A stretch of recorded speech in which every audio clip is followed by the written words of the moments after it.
สหกรณ์ก้าวไกลสร้างเศรษฐกิจและสังคมไทยให้มั่นคงนับจากปีพุทธศักราช 2458 พระราชวงศ์เธอกรมเมืองพิทยาลงกรณ์ได้มีแนวคิดที่จะจัดตั้งสหกรณ์ขึ้นเพื่อเป็นการซอยเหลือชาวนาที่มีหนี้สินมากมายและในปีพ.ศ. 2459 ได้มีการทดลองจัดตั้งสหกรณ์ขึ้นณท้องที่อำเภอเมืองจังหวัดพิษณุโลกเป็นแห่งแรกชื่อว่าสหกรณ์วัดจันทร์บ่จำกัดสิ้นไช้สหกรณ์ออมทรัพย์ครูเลยจำกัดก่อตั้งและจดทะเบียนครั้งแรกตามพระราชบัญญัติสหกรณ์เมื่อวันที่ 5 มกราคม 2503 ใช้ชื่อว่าสหกรณ์ครูเลยจำกัดสิ้นใช้เป็นสหกรณ์ออมทรัพย์และเครดิตสำหรับคนมีเงินเดือนสมาชิกครั้งแรกจำนวน 409 คนมีทุนดำเนินการ 11,780 บาทเป็นสหกรณ์ออมทรัพย์แห่งแรกของจังหวัดเลยที่ทำการอาศัยแผนกศึกษาธิการจังหวัดเลยและต่อมาได้ย้ายที่ทำการไปอาศัยอยู่กับส่วนราชการกับประธานกรรมการสหกรณ์ในวันที่ 18 เมษายน 2512 เปลี่ยนชื่อเป็นสหกรณ์ออมทรัพย์ครูเลยจำกัดซึ่งเป็นไปตามพระราชบัญญัติสหกรณ์พ.ศ. 2511 พ.ศ. 2526 จัดซื้อที่ดินและอาคารเป็นบ้านไม้2ชั้นเลขที่217ถนนเลยด้านซ้ายอำเภอเมืองเลยจังหวัดเลยและในปีเดียวกันกระทรวงการคลังให้การรับรองเป็นสถาบันการเงินพ.ศ. 2535 ได้รับอนุมัติงบประมาณให้จัดซื้อที่ดินแต่ก่อสร้างอาคารขนาด2ชั้นห้องประชุมขนาดให้บริการได้300 คนบนเนื้อที่9 ไร่ตั้งอยู่เลขที่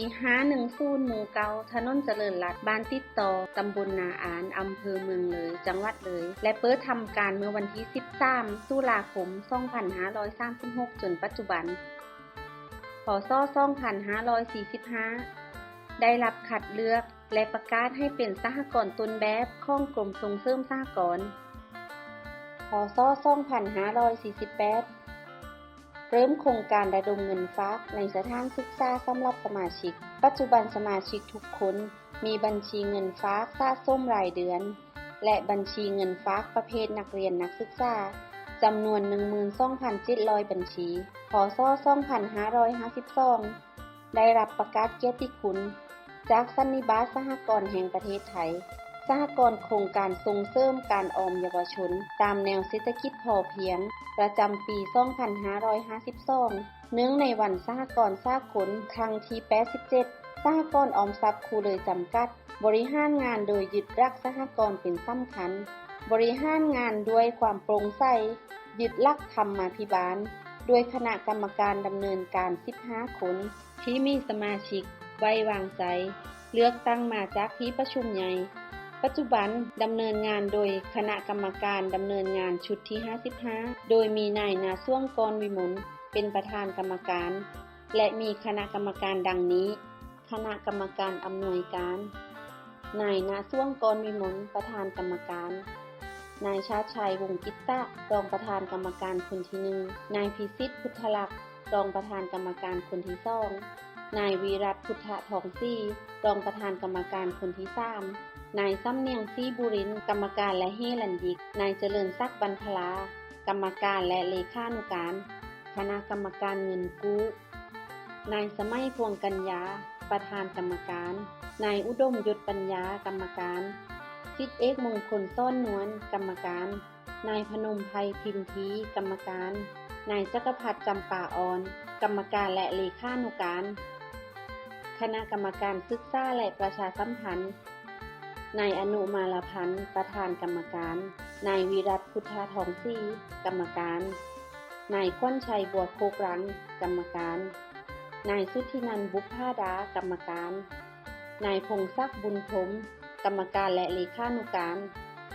คณะผู้ตรวจสอบกิจการประจำปี 2561 ถึง 2562 โดยมีนายอุทธรพินิจมนตรีเป็นประธานผู้ตรวจสอบกิจการคณะกรรมการเลือกตั้งสหกรณ์ออมทรัพย์ครูเลยจำกัดประจำปี 2562 ถึง 2564 ฝ่ายจัดการตามโครงสร้างการบริหารงานมีนายเอกภัทร นิสีดาเป็นผู้จัดการนางนันทิดาสุคนบารมี เป็นรองผู้จัดการบริหารงานทั่วไปและนางสุจิตาบรรทลาเป็นรองผู้จัดการการเงินและบัญชีโดยสหกรณ์ออมทรัพย์คูเลยจำกัดแบ่งการทำงานของเจ้าหน้าที่ออกเป็น9ฝ่ายประกอบด้วยฝ่ายงานนิติกรแบ่งขอบข่ายและภารกิจงานดังนี้ให้คำปรึกษาด้านกฎหมายบุคลากรและสมาชิกงานด้านกฎหมายระเบียบข้อบังคับดำเนินคดีลูกหนี้ตามคำพิพากษาฝ่ายสำนักงานแบ่งขอบข่ายและภารกิจงานดังนี้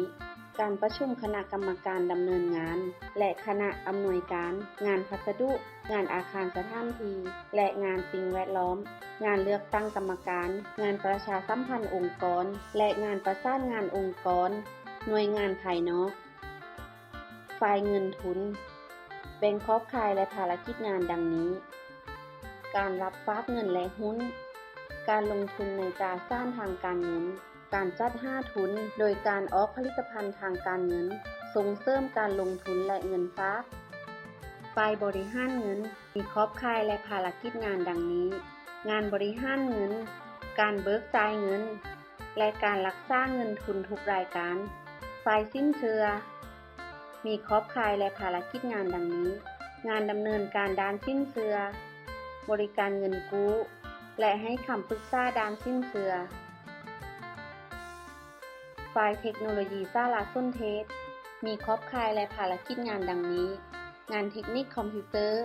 ปรับปรุงพัฒนาโปรแกรมงานสถิติและประเมินผลงานข้อมูลและสารสนเทศฝ่ายแผนงานและสวัสดิการ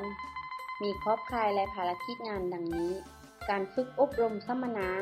และศึกษาดูงานงานวิชาการที่เกี่ยวข้องกับสหกรณ์งานแผนงานนโยบายและงบประมาณงานสวัสดิการสคส1และสคส2และงานบริการรถบัสปรับอากาศฝ่ายบัญชีมีขอบข่ายและภารกิจงานดังนี้งานวิเคราะห์จัดทำข้อมูลทางการเงินงานจัดทำบัญชีทางการเงินฝ่ายเร่งรัดและติดตามหนี้สินมีขอบข่ายและภารกิจงานดังนี้งานควบคุมลูกหนี้พิเศษและงานเร่งรัดติดตามหนี้สินสหกรณ์ออมทรัพย์คูเลยจำกัดดำเนินกิจการเจริญเติบโตก้าวหน้าอย่างต่อเนื่องกว่า59ปีโดยมีผลการดำเนินงานของสหกรณ์ในรอบครึ่งปีบัญชี2562ตั้งแต่วันที่1มีนาคม2562ถึง31สิงหาคม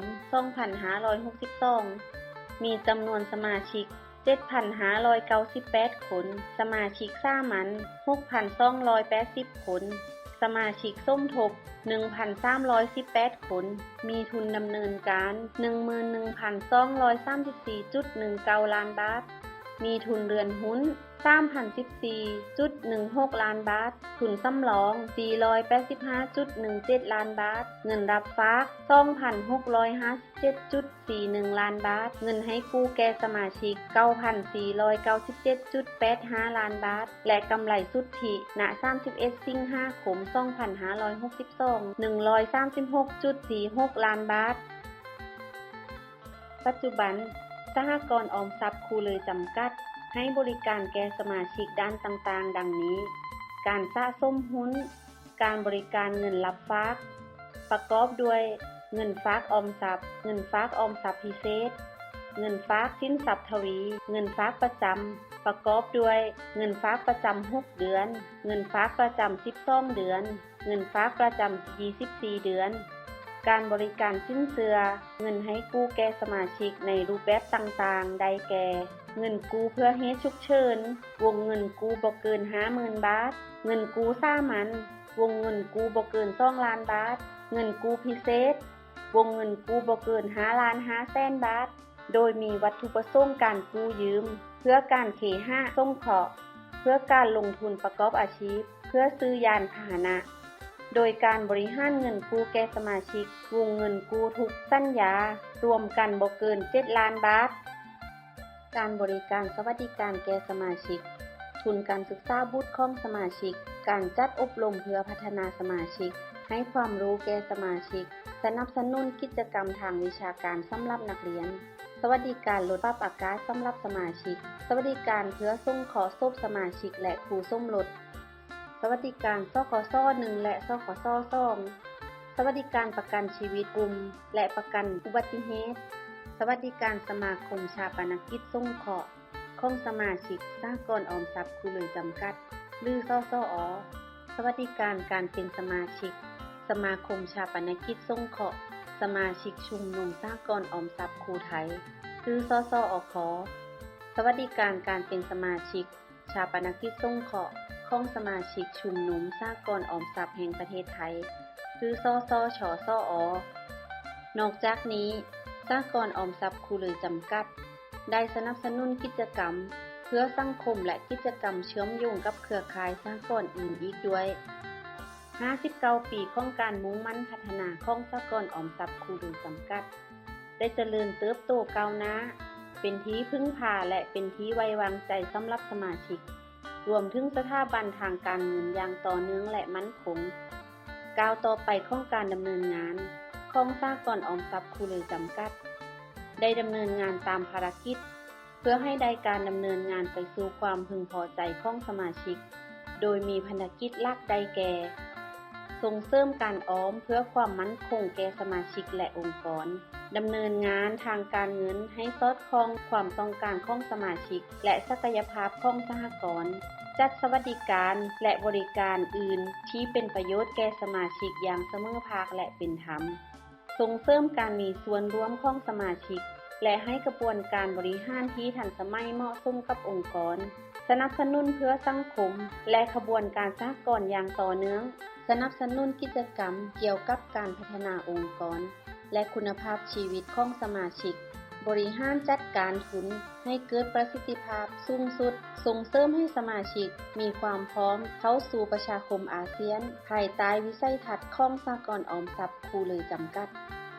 เป็นสหกรณ์ที่มีความมั่นคงบริหารงานตามหลักธรรมาภิบาลบริการอย่างมีมาตรฐานบนพื้นฐานความพอเพียง